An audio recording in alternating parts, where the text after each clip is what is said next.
ইবাদতের জগতে সবচেয়ে শক্তিশালী পাওয়ারফুল ইবাদত হলো দান। দানের চেয়ে শক্তিশালী ক্ষমতাধর ইবাদত পৃথিবীতে নেই। আপনি যদি দান করেন তাহলে আল্লাহর রাগ মিটে যাবে, আল্লাহ আপনাকে জাহান্নামে দিবেন সিদ্ধান্ত নিয়ে আছেন। আপনি 500 টাকা দান করলেন, তখন আল্লাহ বলছেন আচ্ছা আচ্ছা ঠিক আছে, যাও যাও, নরম হয়ে গেছে দানের ক্ষমতা।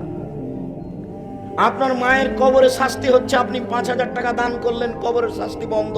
আমি বলিনি, এই কথা মুহাম্মদ সাল্লাল্লাহু আলাইহি ওয়াসাল্লাম বলেছেন। রাসূল সাল্লাল্লাহু আলাইহি সাল্লাম বলেন, পানি যেমন আগুনকে নিভাতে পারে, দান তেমন পাপকে নিভাতে পারে। বিচারের মাঠে যারা দান করবে তারা দানের ছায়াতলে থাকবে।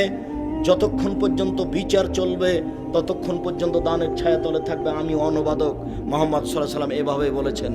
পৃথিবীতে সবচেয়ে শক্তিশালী ক্ষমতা ধরে ইবাদত হলো দান। এর পরেও যদি সালাত না থাকে তাহলে আল্লাহ দানের মতো ইবাদতকে কেটে দিবেন।